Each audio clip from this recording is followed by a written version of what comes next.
Olá pessoal, bom dia, bem-vindos a mais uma aula de redação.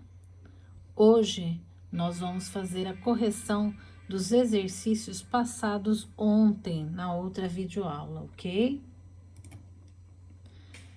Então, o que a gente tinha até ontem? Projeto de texto 1, aprender e compreender informações. Então, vamos dar uma lidinha no texto para ficar mais fácil, né? Texto 1. No mundo completamente submetido às andanças da economia, nós, os leigos dessa ciência, temos muita dificuldade em nos manter a par de seus processos e nomenclatura. Mas, pior, sentimos que somos subjugados pela sua dinâmica e ficamos inferiorizados, suplantados e arrastados pela força de quem os domina. Não acham que já é a altura de a escola assumir este conhecimento e fornecer instrumentos para que esta inferioridade não se perpetue? Afinal, é do ponto de vista da própria economia, cada um de nós é um elemento de produção, logo, um elemento da cadeia econômica mundial.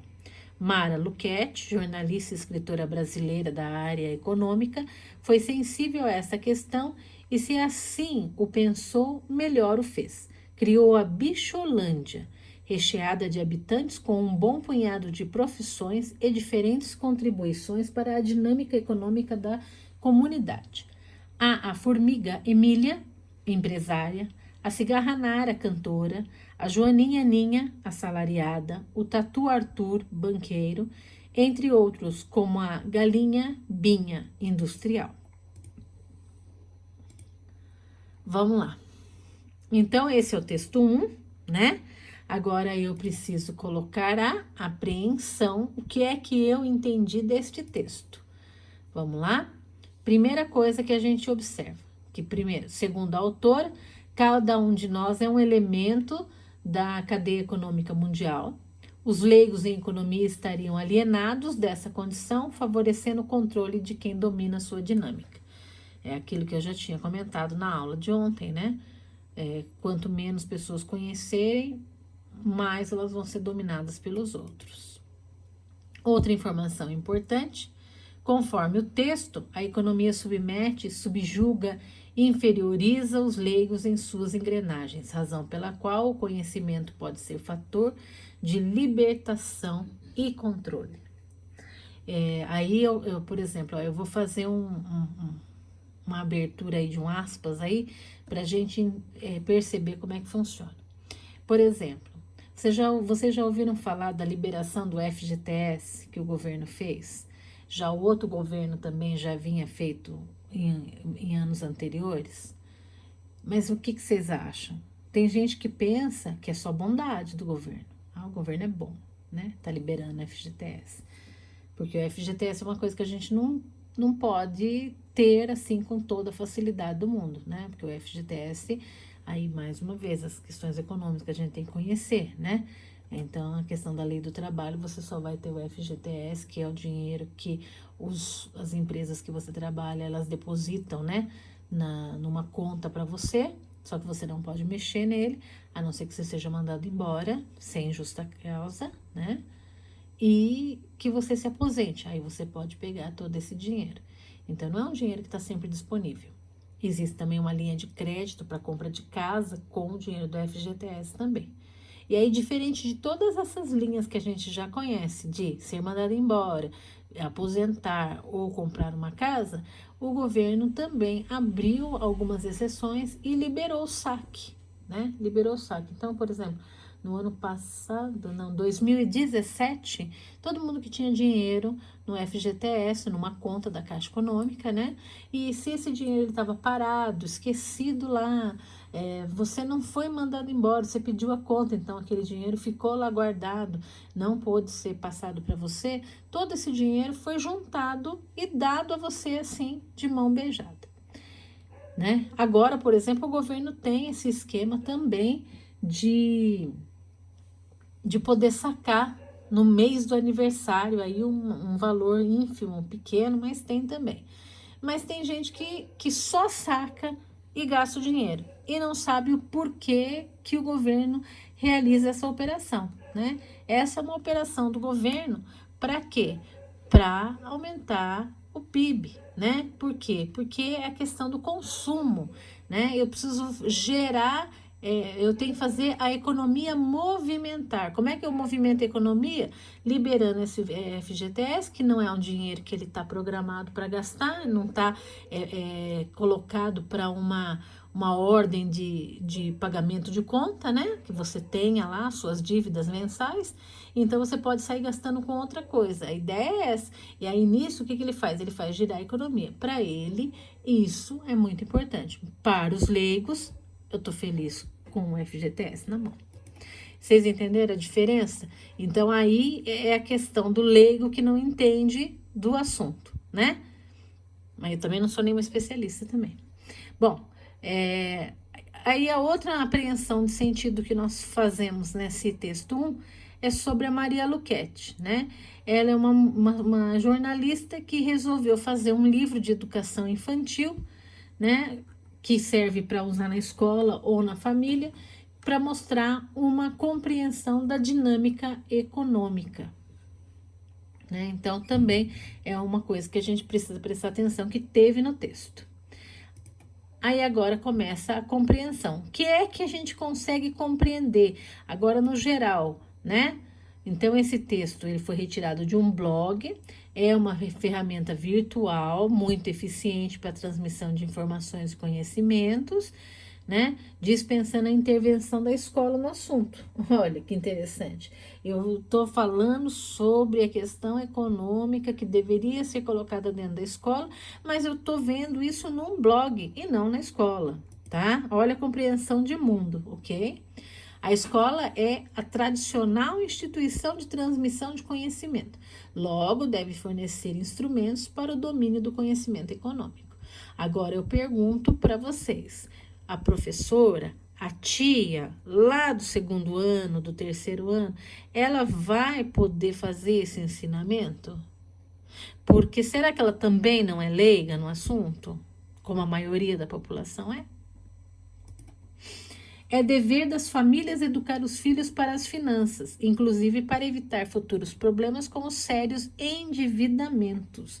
Isso é a compreensão que a gente tem desse texto 1, né? Que quanto mais as crianças e os adolescentes forem alienados na relação do dinheiro, quando elas tiverem dinheiro, elas também vão ser alienadas, né? E olha, criança cresce com algumas questões básicas, né? Vamos jogar aí há 20 anos atrás, se a criança pedia para comprar alguma coisa, a mãe não tinha dinheiro, a criança respondia: escreve um cheque, assina um cheque. Hoje em dia, uma criança, você fala, ela quer comprar alguma coisa, não tem. Então, ela fala assim, passa o cartão, né? Essa é o primeiro contato da economia com as crianças. Elas acham simples assim.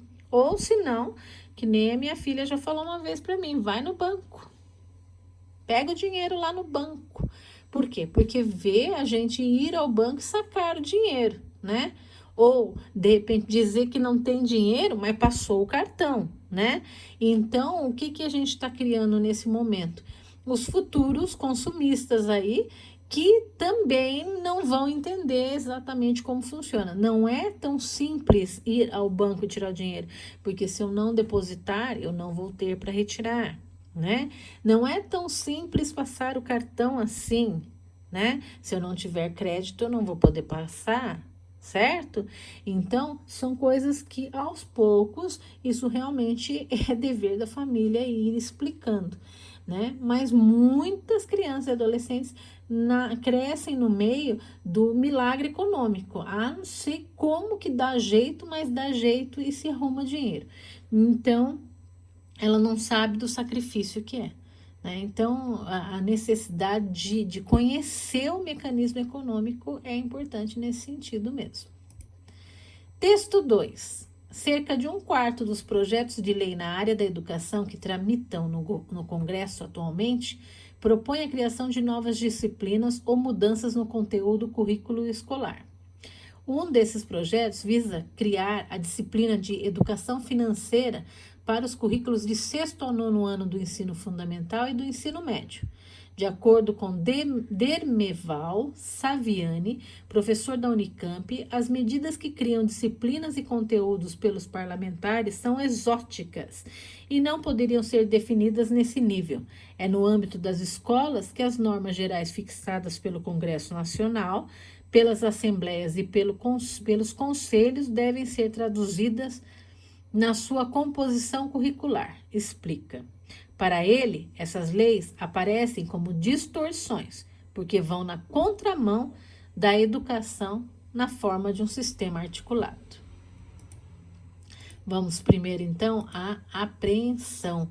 O que é que nós podemos retirar desse texto de importante? Entre vários projetos de lei, pretende incluir a disciplina de educação financeira, né, para os alunos do 6º ao 3º do ensino médio, né, foi isso que foi falado, ou do 7 aos 12 aí, como fala da educação básica. A matéria critica esse projeto de lei, né, porque a composição curricular deve se dar no âmbito das escolas, ou seja, tem que perguntar primeiro lá na escola se isso vai dar certo, né? É aquilo que a gente sempre fala, a educação no Brasil ela não funciona exatamente porque as ordens vêm lá de cima. Lá em cima, que a gente fala, né, que é o Congresso, os deputados, os governadores, o presidente, eles não estão na sala de aula e eles não têm noção do que acontece exatamente na sala de aula. E cada escola tem seu perfil, né? Então, é por isso que ele fala, deve se dar no âmbito das escolas. Para o professor da Unicamp, leis como essa são distorções, porque ferem a articulação do sistema de ensino. Hoje em dia, o ensino, ele sempre preza ser articulado, que as matérias elas sejam afins, que se tenham projetos que sejam interdisciplinares, que as matérias se combinem para fazer as coisas. E se eu simplesmente imponho uma matéria de educação financeira, ela vai ser uma coisa atravessada, sendo que a educação financeira talvez poderia ser trabalhada num projeto em várias matérias da escola, né? Compreensão, eu acabei falando um pouco já, né? Guardadas as diferenças de aprofundamento, o projeto de lei, o projeto de 7 anos de estudos econômicos pode representar uma iniciativa muito ousada se comparado com os 4 ou 5 anos de duração de um curso superior de economia. Ou seja, o que eu posso aprender em 7 anos? Tudo, porque a faculdade de economia é só 4 ou 5. Se a discussão sobre a disciplina de economia depender da abordagem nas escolas, provavelmente nunca ocorrerá, dada a formação dos professores e a tradição curricular. Aí é aquilo que eu falei, será que aquela professora que precisa dar essa aula de educação financeira, ela realmente está preparada? Ela fez uma pós em economia? O que ela tem para poder trabalhar isso, né? Aí, se for trabalhado também com vamos fazer aí um tema transversal. Cada um vai puxar sardinha para aquilo que acha que é importante e vai deixar a educação financeira de lado, né? Então, mais uma vez, ele coloca essa ideia da compreensão dele aí. O interesse descabido dos parlamentares pelo assunto põe em evidência uma urgência do debate sobre currículo, antes que eles mesmos comecem, né? E o texto 3. O vazio deixado pela falência da educação humanista, a que buscava formar a excelência dos talentos e habilidades, o homem integral, vem a ser preenchido pelos valores da mídia e do mercado, agente subordinador de todas as esferas da vida, ao fator econômico, que visa adaptar o indivíduo aos valores empresariais do lucro, da competição e do sucesso.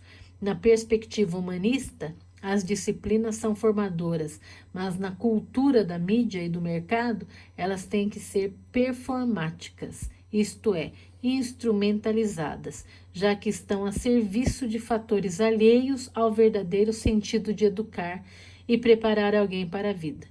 Diante disso, torna-se necessário transportar para o século XXI a arte de formar homens, obras de arte, éticos e criadores. Trata-se de reconquistar para os dias atuais as lições de uma educação ética e criadora, lições que não conhecem diferença alguma entre o antigo e o moderno, uma vez que a dignidade de nascer, viver e morrer não conhece variações e muito menos modismos de ocasião. Então vamos à apreensão do texto 3. Primeiro, essa filósofa Olgária Matos e o psicólogo Vítor Salles, eles criticam a subordinação da educação à economia. Logo, o currículo escolar não deve incorporar estudo dessa disciplina. Para eles é isso, tá? O projeto de lei confirmaria o domínio dos valores do mercado e do lucro em detrimento das ideias de formação humanística que visam a criação de um ser humano integral. Aí eu acabo criando um capitalista e não um ser humano. Os autores veem o mercado como um agente que visa adaptar o indivíduo aos valores empresariais do lucro e da competição, com os quais a escola não deveria compactuar, porque a escola deveria, sim, fazer uma formação do indivíduo de forma integral, né? Fazer com que ele seja um ser humano. O verdadeiro sentido de educar e preparar alguém para a vida é deturpado por disciplinas como a de economia, verdadeiros instrumentos de perpetuação do controle econômico. É aquilo que nós falamos, se desde o começo ele for criado dentro dessa educação financeira, o que a escola vai acabar ensinando? A ele é ser mais um, né?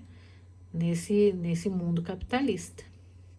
A educação deve ser capaz de promover a dignidade de nascer, viver e morrer, finalidade que não conhece variações, mesmo um cenário de supervalorização do capital. E aí, a compreensão. Uma educação eminentemente humanística pode ser associada à falta de conexão com a realidade concreta da vida, em que a economia é uma área do conhecimento fundamental.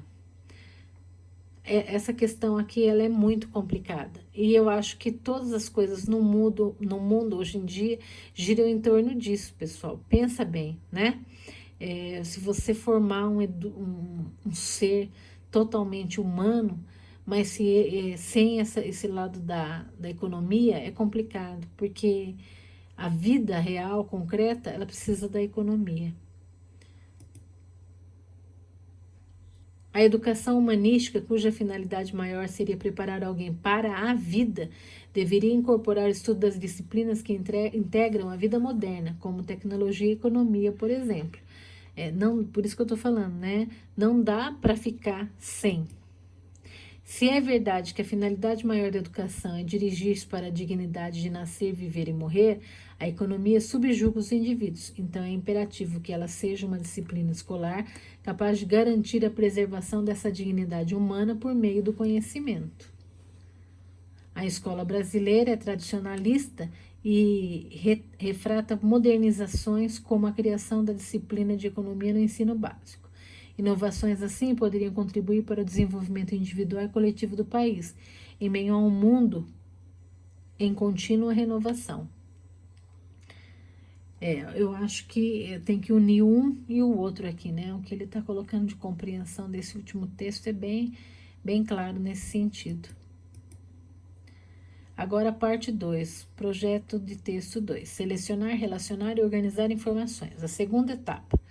Relacione as ideias anotadas em pelo menos 2 grandes correntes de pensamento: defesa da educação para as finanças e crítica a essa proposta.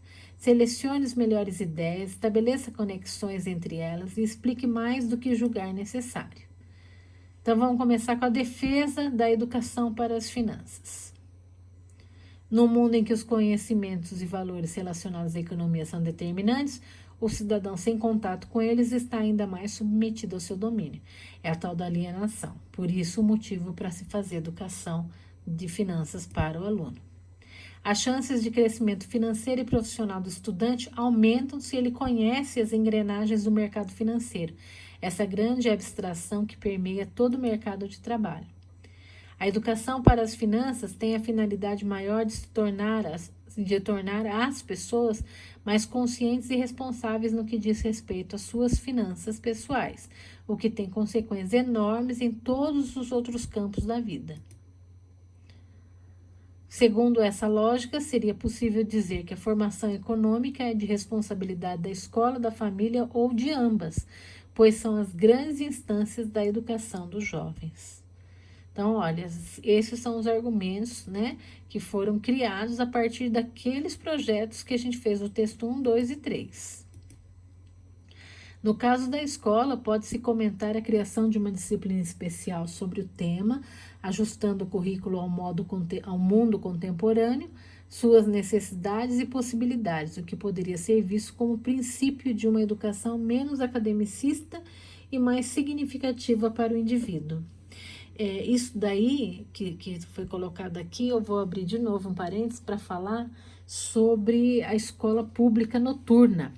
A escola pública noturna, ela tenta modificar a educação já há um bom tempo, porque existem muitos problemas na educação noturna.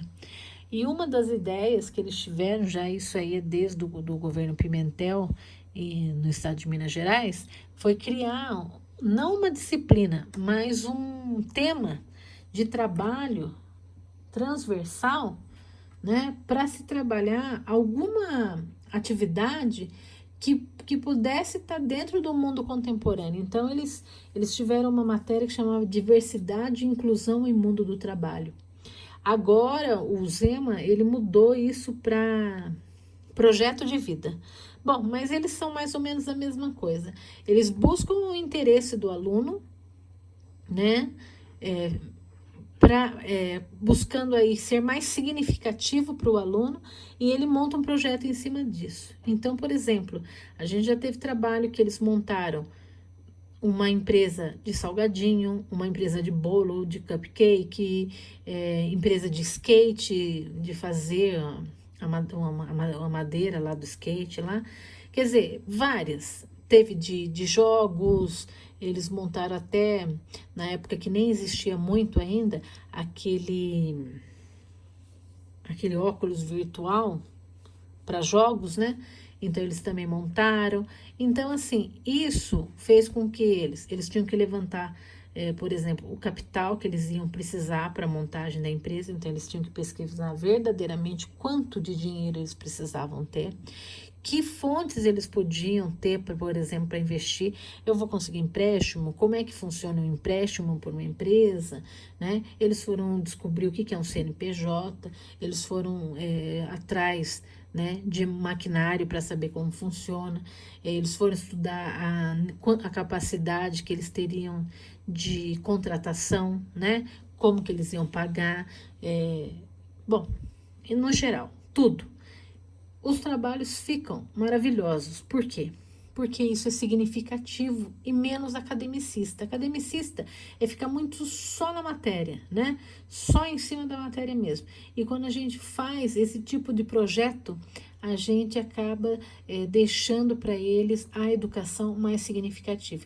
Então, esse ponto ali colocado, ele é muito importante mesmo, tá?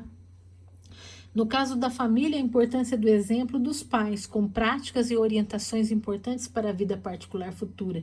Deve romper o silêncio que costuma pairar sobre finanças. É preciso levar os filhos conscientemente ao contato com as finanças, a fim de que não apenas copiem pela observação tácita o modo como os pais lidam com o dinheiro.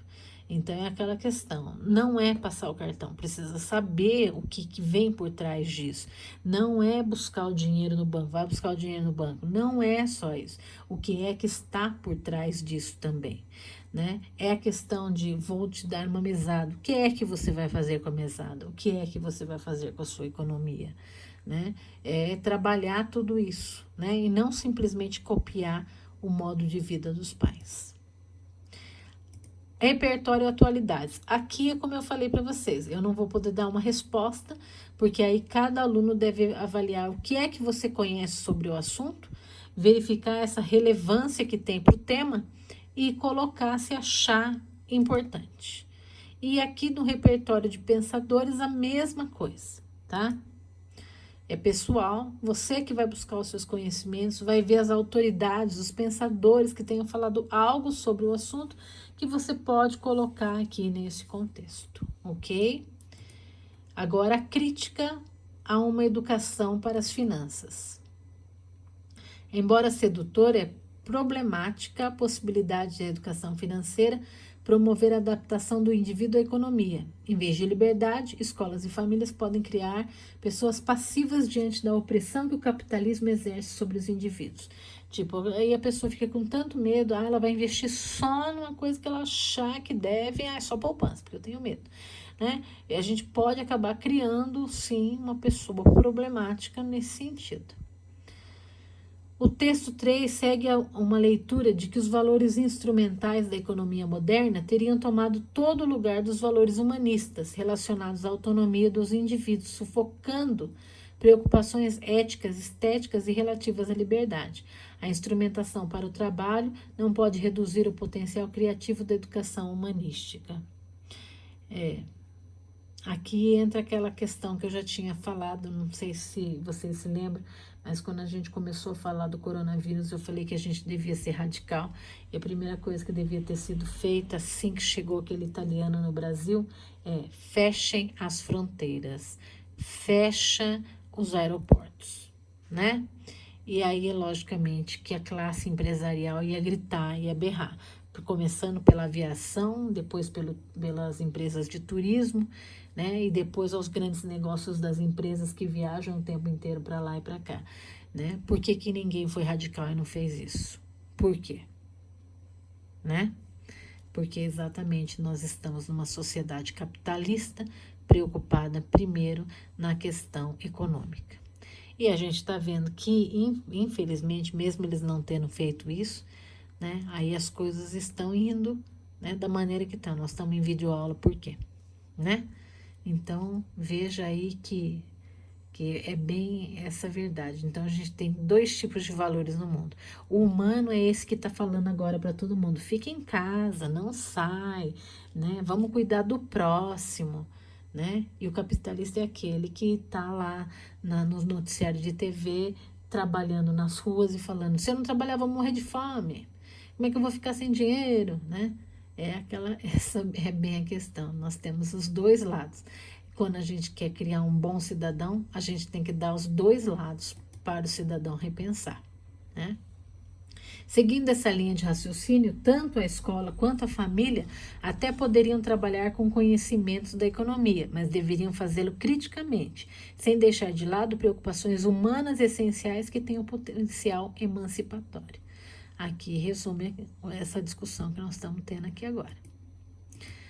Valores capitalistas como a busca desenfreada pelo lucro, a competição entre os indivíduos e a desfragmentação dos laços humanos não deveriam ser estimulados na escola e na família. Espaços para a construção de outros valores mais humanos, éticos e libertários que servirão de contraponto do capitalismo no mercado de trabalho.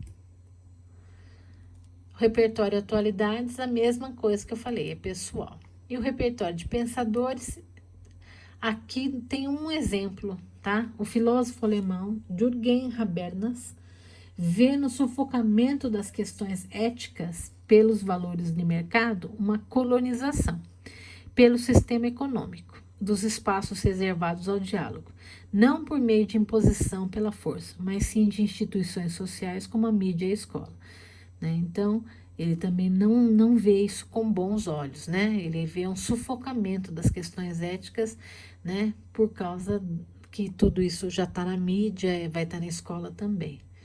Bom, e aí nós terminamos o exercício. Foi um exercício para você levantar todo o repertório, não precisam nem fazer a redação, porque vocês viram quanto de trabalho que já deu, né? Bom, façam de sempre, tá? Coloquem lá um oi de vocês e os comentários que vocês quiserem fazer sobre essa correção ou sobre o que vocês colocarem, que vocês acham interessante, vamos debater lá nos comentários, né? Porque essa aula em sala de aula, vocês sabem que ia render uns 3 dias, né?